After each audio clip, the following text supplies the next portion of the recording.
Today we're going to be talking about the infamous Peter Pan girl from TikTok who has been openly shamed and labeled a stalker after posting videos of herself interacting with Peter Pan at Disneyland. Now, to start today's episode, I want to begin with a PSA because I believe it sets the tone for everything that we're going to get into. Have you posted something negative online about the Peter Pan girl? Did you earnestly open your front-facing camera on your phone and record yourself chastising this woman? You are eligible for psychological evaluation. You know something is bad when it's hitting psychological my timeline. evaluation Because again, for when I'm browsing TikTok, disparaging it's industrial the Chinese Peter Pan equipment. TikTok 55-year-old girly. men eating out imaginary box. Schizophrenics with no teeth showing me the interior of their car. Clips of those children in that boxing academy just getting socked in the face. And in the middle of all of that, my algorithm is getting split open with the Peter Pan girl. Now, as far as Disney adults go, Tony is in like the Purple Heart category. She's done about, 2 Iraq tours category. worth of Disneyland. Now, I want to assume that pretty much everyone watching this has seen the posts. And if you haven't, we'll give you a little preview. I didn't know you were going to feature it. I want, how about a dinosaur? Next Tuesday? Yeah. A green dinosaur? Like a dino chicken nugget? Yeah! I can do that. So I've been carrying around this dinosaur. This is now week 9. And now that I'm on we're the gonna see if we Ozempic can find again, my Peter I Pan can and say give him a that. dinosaur. Whoa! Look at this! If I could fuck up a dinosaur chicken nugget boy, and not what's his immediately name? feel the need to eat it. How about Petersaurus Rex? Yeah! Oh, he has a hat just like mine with a feather. I'm gonna show this to Tinkerbell. Apparently I'm not allowed to ride it stream like on this Twitch huge. anymore. She'll put pixie dust on it to fly around. Yeah, this is cool. Thanks a lot. Going online right now is not fun for Tony. Her comment section is brutal. It's everyone making the same joke. My FYP must think I'm Peter Pan. It's either that or My gifs of people killing FYP themselves. must make sure I'm Peter Think about Pan. that. She's just extra. She's just a little off. Her price of being off is receiving a top comment on every single one of her posts of someone saying, nuke us all. I feel like some people are going harder on her than the parents who are heavily so much to debated live for having for. killed their children over this last week. And that's not funny. Now, let me pause to say this. A way to validate being mean to this girl was using testimony from former cast members of Disneyland, people who used to perform there. There was one that everyone was blindly pointing to be like, listen to this guy's story. Is a dude named Joshua. He's got the clinically moist eyes, just medically moist. Clinically moist eyes is fucking But the way crazy. people would reference him is they say, you got to see the former Peter Pan talk about it. This is his app. And it's his podcast called the Back in the Closet podcast. This dude goes like turbo viral, talking about being a Peter Pan. But the way he was referenced is by his account name, the Back in the Closet podcast. That podcast name must be so misleading for some parents. Some parents probably find that show and they go, great. They're going to teach us how to put our son back in it. Fantastic. It's giving like the troubled teen industry video that one YouTuber did about like investigating Provo Canyon, the troubled teen industry school that like abuses their kids and like doesn't like the staff members, because they had some person trying to become a staff member and another person trying to become a student, and the person who was becoming a staff member was validated into the program even though they had a criminal record. And they're using homeopathic techniques. Let me jump back to one of my earlier points, which is the framing that this girl is a stalker. The word stalker is pretty heavy. I'm not about to dad everybody and say, you should, but I don't think you can qualify this girl as a stalker. Someone who backs that point is one of the former Peter Pans who actually would interact with Tony. So he has real world experience with her.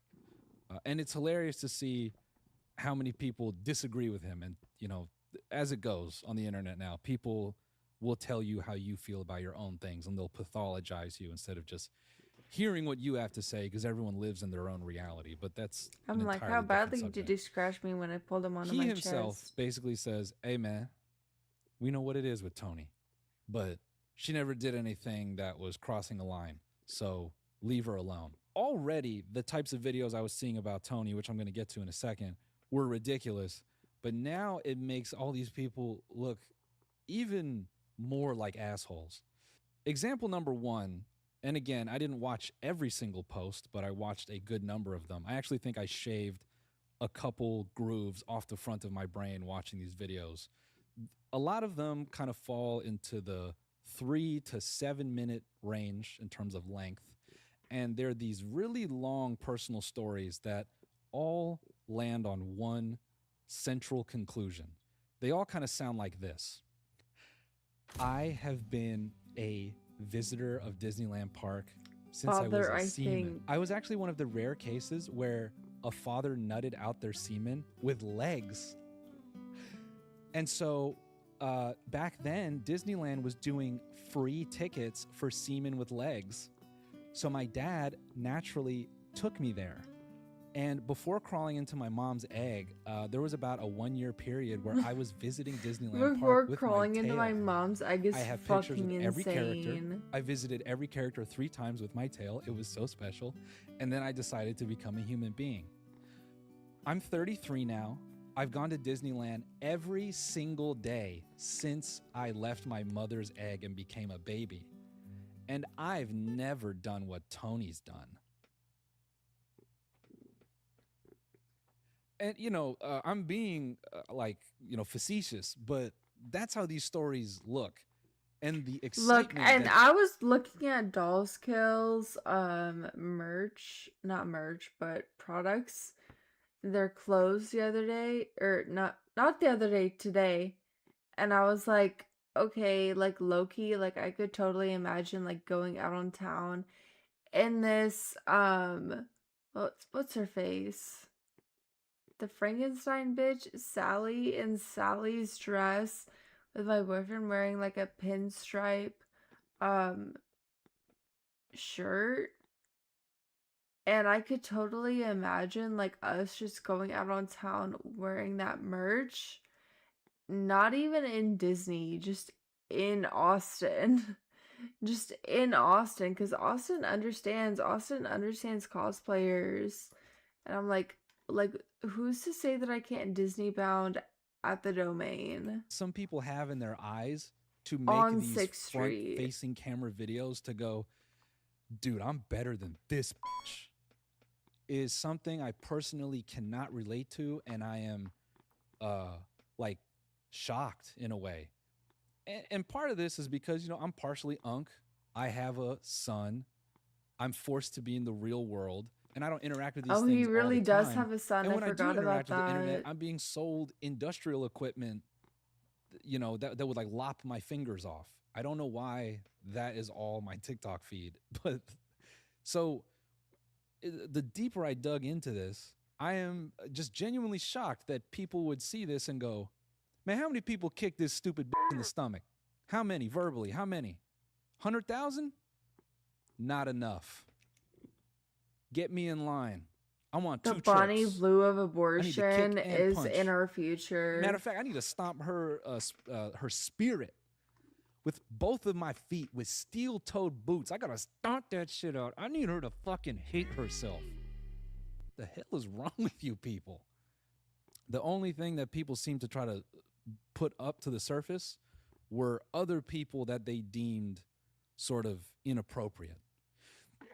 Now, you can't talk about all this and skip over the excuse me, I got acid reflux. Now, if we're going to go down this path, you can't skip over the amount of personal stories from former cast members that were actually, you know, followed to the parking lot. Right. Like touched. Essentially what Noel is saying is that like some of the Disney actors were followed to the parking lot, and the Peter Pan actors, as far as I know, as far as I remember, weren't followed to the parking lot. Related. You know, I think that's one thing that you can take away from all this is Disney princesses have enough evidence to fire off about 300,000 divorces right now as we speak. You know, even there was that story a couple years ago that I don't know.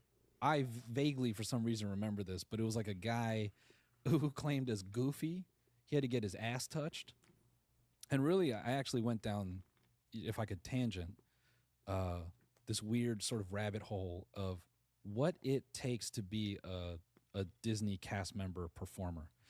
All those people that you see who get to show their face, they were put through the ringer by form of the animals, because you have to perform as one of the animals before you can be one of the humanoid characters. So all these people, they had to be Donald Duck, you know, Pluto, Goofy, Minnie, Mickey. They had to wear that big suit, sweat out pounds of water weight. I guess you know, I wonder if Mrs. Incredible, so that their waist would be tight enough to be. I wonder if Mrs. Incredible is part of this, because I had an interaction with Mrs. Incredible whenever my front strands of hair were dyed hot pink, bleached, and then a hot pink on top of it, and she said that she liked my pink hair. She didn't say it, but she was like, "You, pink hair, I like it." The human character. Because allegedly, that's how the Disney cast member hiring process works. They can, it's old school over there. You walk in for the audition. They just look you up and down. Sorry, I took my ADHD meds today. Big feet. Put him in the duck costume. Daisy Duck. We'll see if he's man enough to be Donald a year from now. And I bring all this up to contextualize when you're the Peter Pan, right? And you went through who knows how long, maybe a year or two of being a dog, a mouse, a rat, a cockroach, whatever, to be the Peter Pan. And then you have these people who are obsessed with Disney, you know, chasing you down, giving you crocheted ducks and stuff. And yeah, that shit is uncomfortable.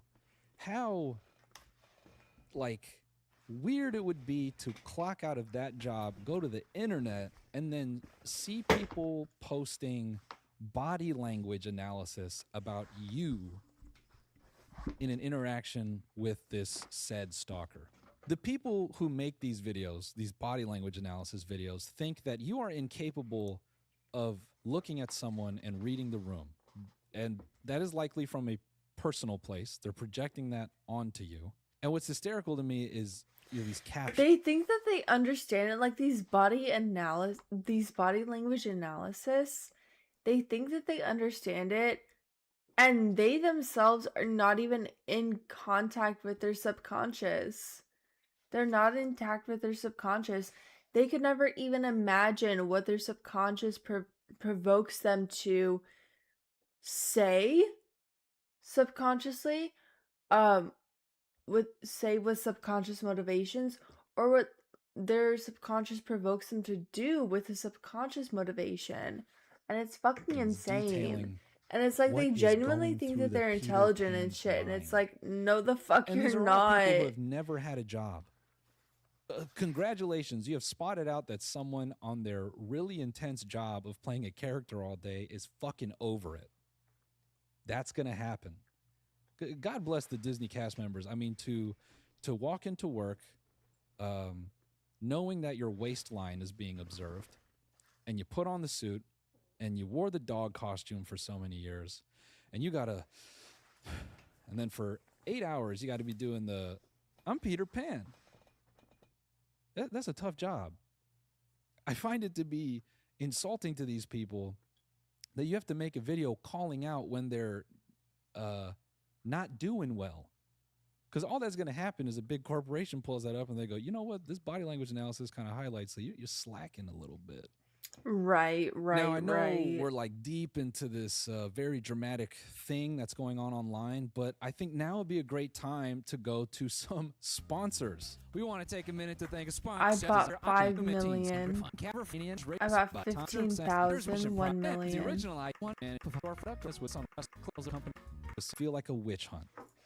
There doesn't seem to be a true end goal besides let's break Tony psychologically so she does what we're showing her to do in the GIFs at the top comment of all of her videos. And you know that there's somebody on Tumblr who's like jealous of Tony.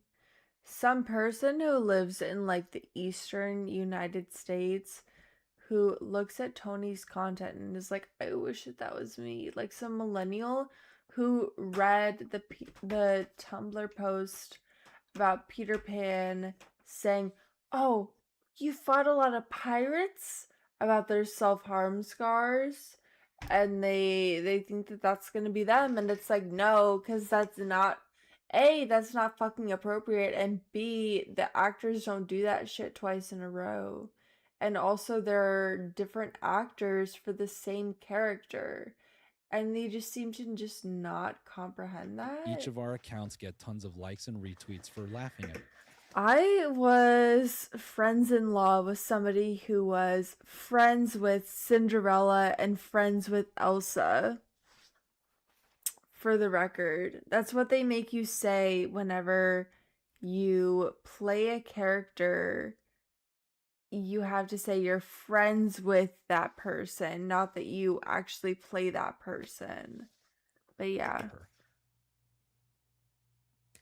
Her name was Abby, for the record. Her name was Abby. And look, I don't think I'm making a grand point.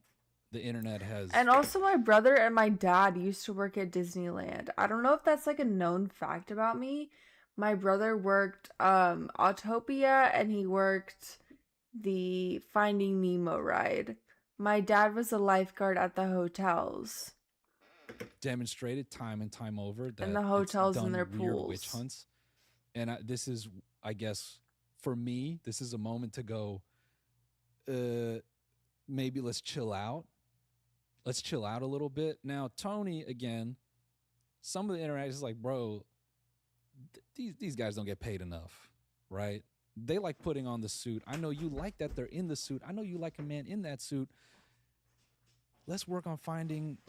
Are my parents almost home? Oh, my parents are probably home. A partner who that's will wear why that Ruby suit. just shot up out of my bed. Maybe that's all it comes down to. Tony just needs someone in her life who will wear that suit. It doesn't need to be a romantic partner. It could just be an equally obsessed friend who's like, I want to fucking be Peter Pan. Oh, they're home now. Yeah. Let's find that for her. Ellen, I know you're hiding out because of all the news about that island, but with your powers, let's use your powers of what's left of suburban America, and let's find Tony a partner to wear that green suit so she can love as a matter of fact, yeah, in peace, and whoever that is can perform in perpetuity just the way he's always wanted to, or she, or whoever. You know what I'm saying? Another thing I want to bring up is in this witch hunt, there seemed to be this like micro pissing match of who can find the weirdest person.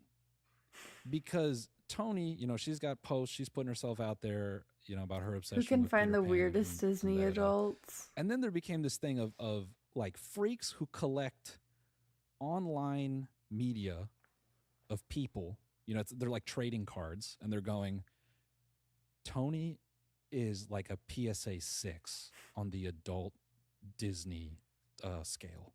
Let me show you a PSA 10 gem mint Disney adult. It's like they're all competing, and the people behind this are all competing over who can create the next lol cow. Bring up as a comparison to Tony is a woman by the name of Linda Skywalker. The only thing she seems to have the Star Wars obsessed woman. And maybe that she's, openly obsessed with Disney, more specifically Star Wars. People would reference Linda in comment sections as if to say, oh, if you think Tony's bad, wait till you learn about Linda. But when you look further into Linda, it's pretty telling what people's relationship with her actually is. There are a handful of photos and videos online, and it's very clear that She does not know she's being photographed or filmed. There is a YouTube account that is over, I think, like 10 or 15 years old. It has one video where Linda is largely the subject. Now, again, what she's doing is a little bit odd, but when all of the media around this woman who is supposedly so terrible doesn't seem to have a shred of awareness from her that she's being captured, it starts to feel a bit like, who's the real villain here? But you know, Right, bringing like up who's Linda the real wasn't enough for stalker people. here? People start digging up other TikTok accounts trying to go, this one's weirder. Ooh, wait, I found a different person we should laugh at. There's some dude, you know, granted, you know, I don't disagree, it's a little bit odd, but they treat him like he's the actual devil. He's walking around offering an apple to the character actors, which is crazy.